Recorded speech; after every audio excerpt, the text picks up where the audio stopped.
The people who stumbled out of the wreckage were bunched up in a tight knot. Their movements were either sluggish or weirdly jerky. Their voices were way too loud, like they were trying to drown out the ringing in their ears. Some clutched their heads, others their chests. Stan and Chen, dazed and disoriented, tried to look around, searching for some open, lighter patch where they could pull together whoever was still alive. They kept creeping away from the twisted heap of metal, afraid it might catch fire. It didn't. The rain was relentless, coming down like a biblical storm, or like the heavens opened up just to wipe them clean off the map. Faces flashed and blurred in the streams of water. Their movements looked grotesque, like they were in slow-mo. Only when the group pulled in closer, trying to take a head count, did the missing piece hit them. The girl, little Lyra, the small figure who should have been right there among them, but she wasn't. Where is she? The voice cut through the rain like a safety announcement. Sharp, automatic, the kind of voice that didn't wait for permission. Beth was 32, short, fit, with a cropped haircut. She was all business. No sentimentality, no extra inches. 10 years in the air didn't just make her a flight attendant, it made her a pro who knew the drill. Calm is the crew's oxygen. Silence was her weapon. Humor, her shield. Period. A doctor's daughter, she'd grown up around blood and adrenaline. She could tie a tourniquet with one hand and pour you a glass of wine with the other, and make both feel like the most important thing in the world. She wasn't the type to panic. Fear didn't even get a chance to clock in. She'd seen turbulence that made grown men sob into their complimentary pillows. She'd watched engines spit fire and still kept her voice level enough to sell duty-free. She could smile in 5 languages and read a passenger like a book before they ever opened their mouth.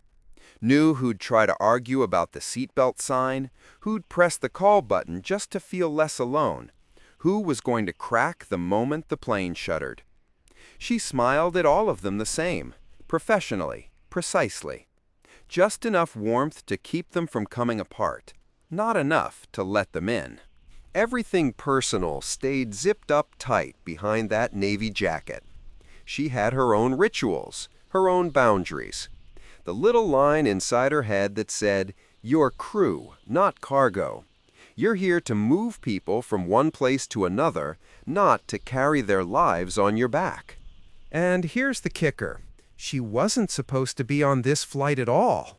She'd swapped shifts as a favor. A simple schedule change, a text message, a shrug. No drama. For the airline, it was just another name on the roster. For Beth, it was supposed to be just another long haul with bad coffee and tired jokes in the galley. Instead, it turned into this.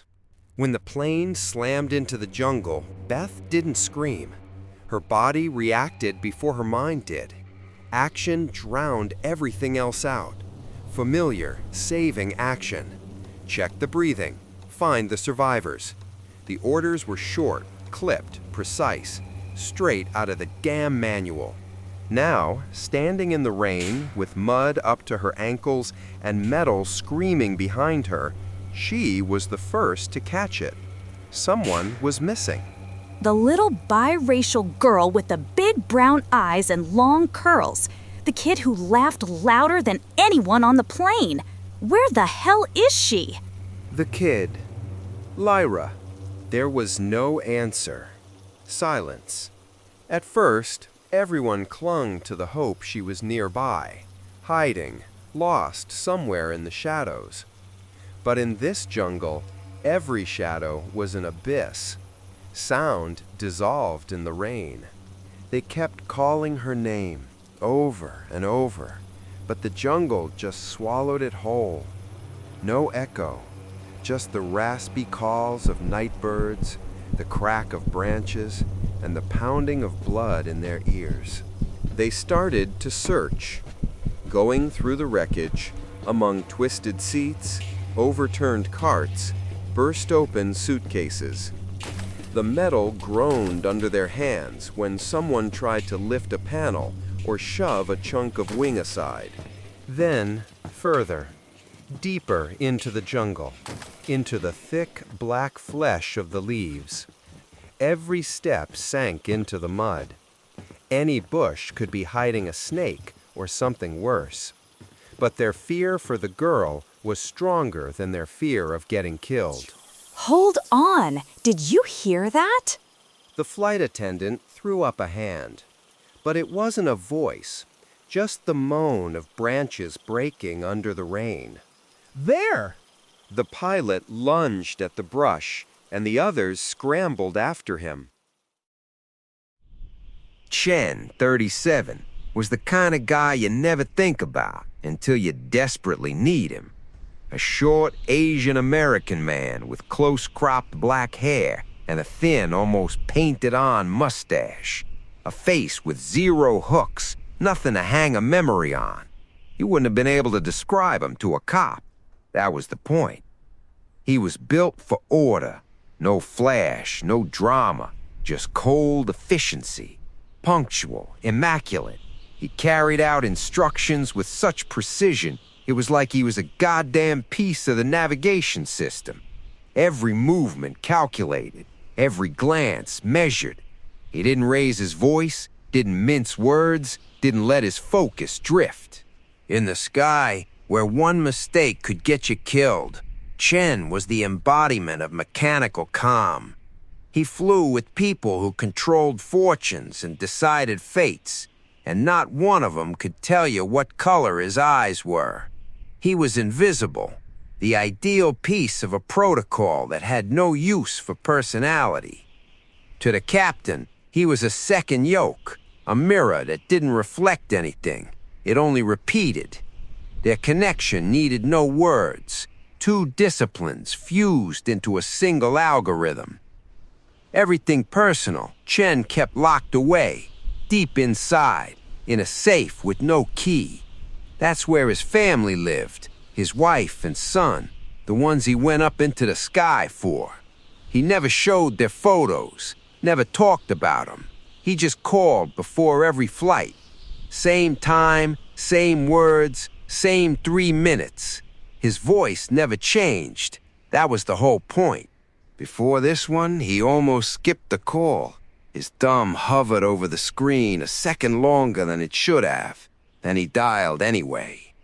He was neither religious nor a convinced atheist.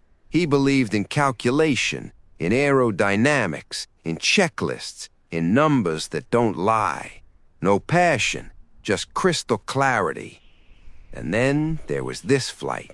One quiet, unscheduled deviation, small enough to pretend it didn't matter, big enough to fix things he'd never talked about.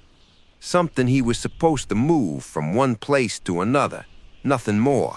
No names, no questions, just another line on a route that didn't exist on any chart. And also, a tiny shadow on the edge of the perfect course, a barely noticeable deviation that could one day knock even the truest heading just a little off.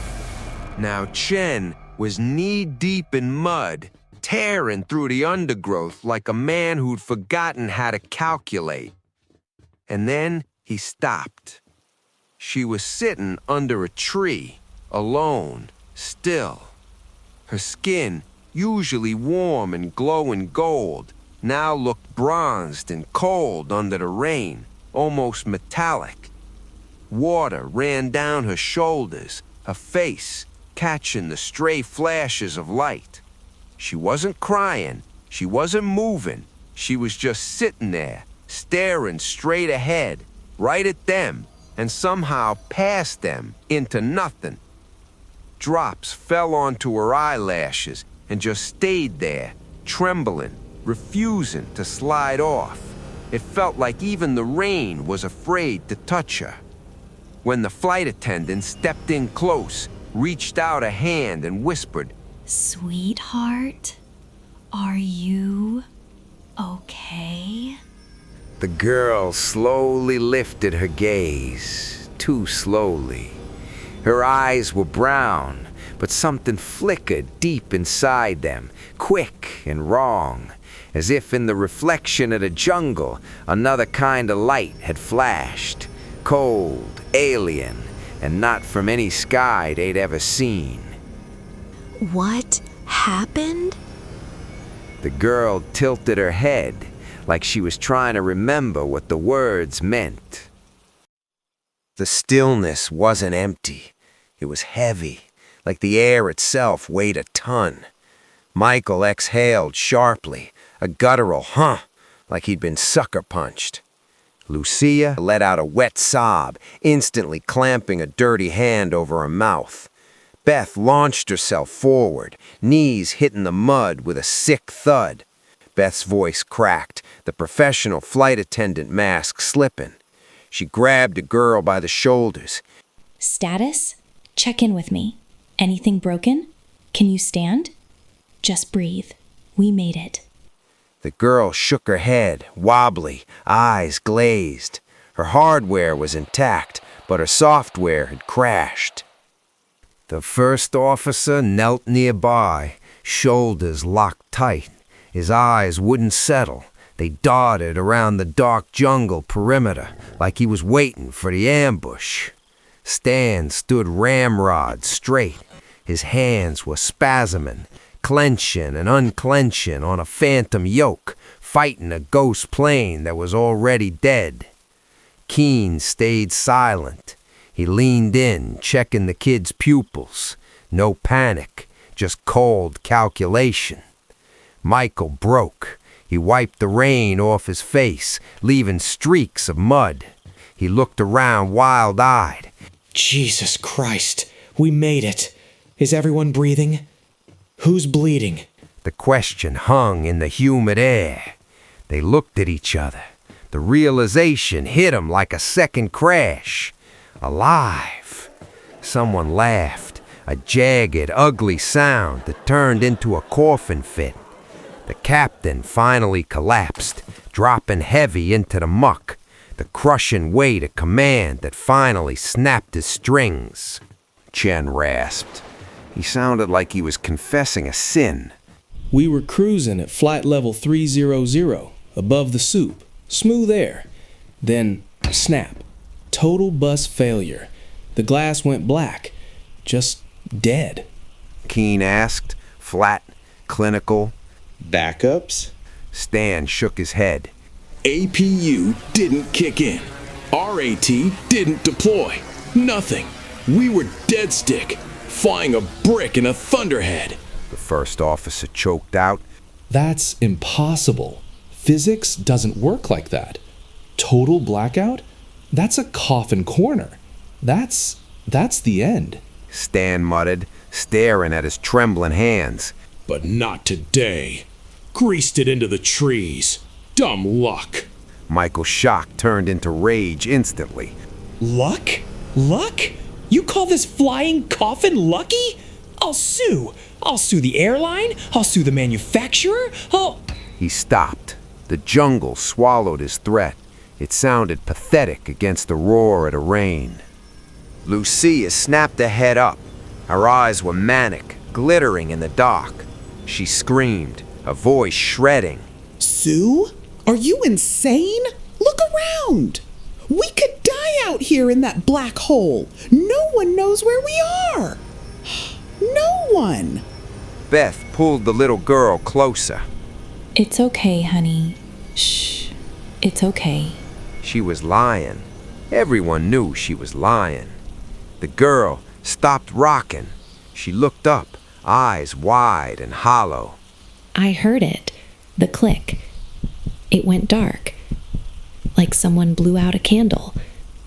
Then the noise, and then time got sticky. And then... Bam! She whispered the last part. The sound died, and it got quiet. Dead quiet. The group froze. That phrase, dead quiet, dragged them all back to the moment gravity took over.